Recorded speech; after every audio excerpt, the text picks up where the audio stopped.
गरीब मूर्ति बनाने वाला और जादुई पैसों की राधा कृष्ण। मथुरा वृंदावन के पास एक छोटा सा गांव था जहां सभी लोग खुशी खुशी रहते थे। गांव के ज्यादातर लोग किसान थे। गांव के अंदर कुछ ग्वाले भी रहते थे। सभी ग्वालों ने ज्यादातर भैंस पाल रखी थी। गांव में बस एक दो ग्वालों के पास ही गाय थी। हर कोई अपने अपने काम में व्यस्त रहता था। उसी गांव में एक गरीब मूर्तिकार रहता था। उसका नाम श्यामा था। वो बहुत ही सुंदर मूर्ति बनाता था, लेकिन गांव में कोई भी उसकी मूर्ति नहीं खरीदता था। उसकी पत्नी एक पैर से लंगड़ी थी और उनके दो बच्चे भी थे। पत्नी का नाम कलावती और बड़े बेटे का नाम सोनू और छोटे बेटे का नाम कन्हैया था। वो गरीब मूर्तिकार भगवान कन्हैया का बहुत बड़ा भक्त था और अक्सर उन्हीं की मूर्तियाँ बनाता रहता था। पर वो मूर्तिकार हमेशा से गरीब नहीं था। बहुत सालों पहले सभी लोग उसकी मूर्तियाँ खरीदते थे और उसका खर्चा पानी चल जाता था। लेकिन समय के साथ साथ उसका धंधा पानी धीमा पड़ता गया और घर में पैसों की दिक्कत होने लगी। एक दिन शाम होते ही वो मूर्तिकार अपने घर पहुंचता है और घर के बाहर से आवाज लगाता है, कलावती, ओ कलावती, जरा बाहर तो आना, ये सामान अंदर रखवाना है।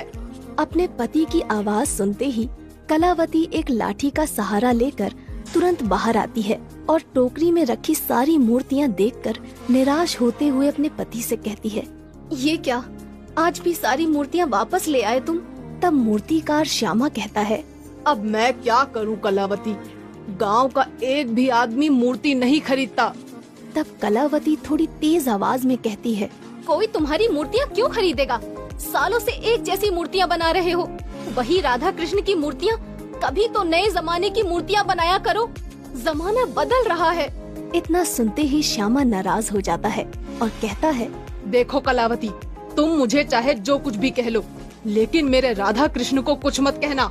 इतना सुनते ही कलावती मुंह फुलाकर अंदर चली जाती है और घर के अंदर रखी राधा कृष्ण की मूर्ति के सामने खड़ी होकर कहती है, सुना है तुम सबकी सुनते हो, तो फिर हमारी क्यों नहीं सुनते?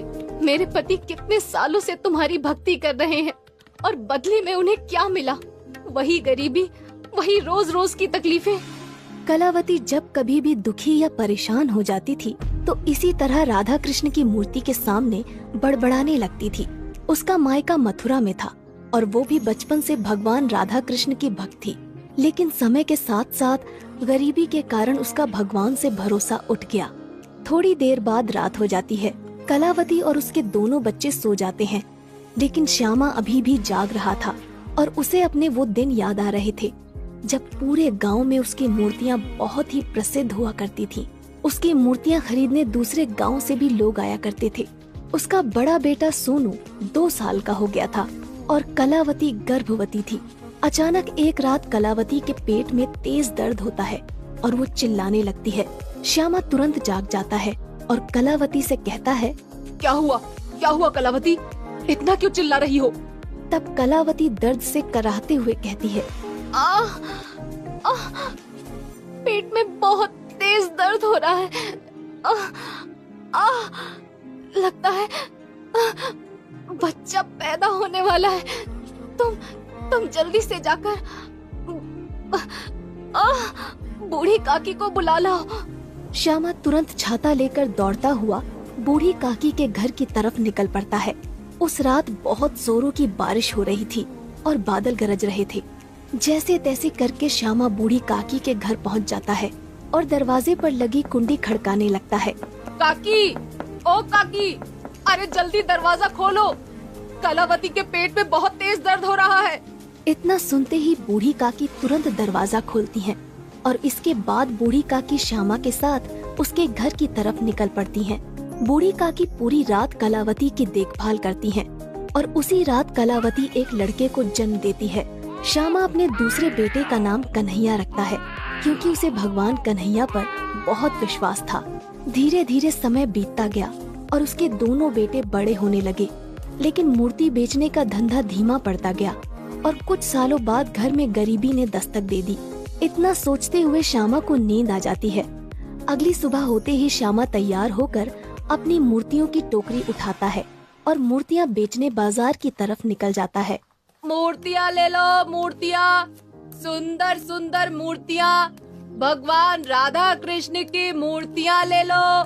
रास्ते में एक ग्वाला श्याम से कहता है, अरे ओ श्यामा भैया, कुछ दिनों बाद जन्माष्टमी आने वाली है और इस बार मैं जन्माष्टमी पर एक बहुत बड़ी पूजा करने वाला हूँ और मुझे राधा कृष्ण की कुछ अच्छी अच्छी मूर्तियाँ खरीदनी है।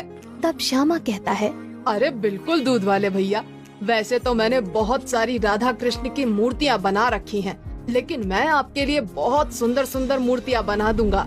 इसके बाद श्यामा बाजार में पहुंच जाता है। थोड़ी देर में उसकी 3-4 मूर्तियां बिक जाती हैं और वो कन्हैया का शुक्रिया करते हुए कहता है, मुझे अपने कान्हा पर पूरा भरोसा है, वो कभी मुझे भूखा नहीं सोने देगा।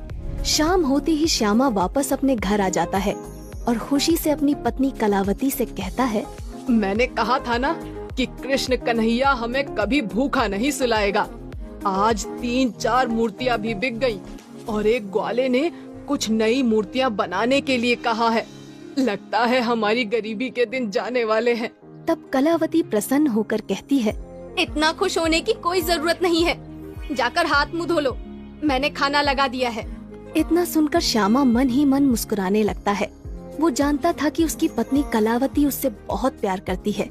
अगले दिन से श्यामा राधा कृष्ण की नई मूर्तियाँ बनाने में जुट जाता है और अपने बड़े बेटे सोनू से कहता है, बेटा, जन्माष्टमी आने वाली है, इसलिए मैं नई नई मूर्तियाँ बनाने में व्यस्त हूँ। तुम बाजार जाकर ये मूर्तियाँ बेच आओ, इससे कुछ पैसे मिल जाएंगे। सोनू मूर्तियों वाली टोकरी अपने सिर पर उठाता है और बाजार की तरफ निकल पड़ता है। श्यामा आज बहुत खुश था और वो पूरे दिन केवल राधा कृष्ण की एक मूर्ति बनाने में गुजार देता है। श्यामा मूर्ति बनाने के बाद उसे घर के आंगन में रख देता है। अगली सुबह जब सभी लोग घर के आंगन में देखते हैं तो राधा कृष्ण की मूर्ति के पास बहुत सारे पैसे रखे हुए थे। राधा कृष्ण की मूर्ति के पास इतने सारे पैसे देखकर कलावती हैरान रह जाती है और श्यामा से कहती है, मुझे लगता है इस मूर्ति में कोई काला जादू है, आप जल्दी से उठाकर इसे बाहर फेंक दो। तब श्यामा कहता है, कैसा काला जादू? मैंने कल ही इस मूर्ति को बनाया था, मुझे लगता है भगवान ने हमारी पुकार सुन ली। इसके बाद श्यामा सारे पैसे उठा लेता है और मूर्ति को घर के अंदर एक सुरक्षित जगह पर रख देता है। उस दिन के बाद हर रोज जब भी श्यामा और उसका परिवार सुबह सोकर उठते थे तो उस मूर्ति के पास बहुत सारे पैसे रखे होते थे। इस तरह थोड़े ही दिनों में वो लोग बहुत अमीर हो गए। लेकिन श्यामा ने अपना मूर्ति बनाने का काम नहीं छोड़ा और धीरे धीरे श्यामा ने एक बहुत बड़ी मूर्तियों की दुकान खोल ली। एक दिन दुकान पर वही ग्वाला आता है जिसने श्याम से मूर्तियाँ बनाने के लिए कहा था। अरे श्यामा भैया, तुमने तो मूर्तियाँ बना बनाकर बहुत तरक्की कर ली। तब श्यामा कहता है, अरे भैया, सब ऊपर वाले की मेहरबानी है।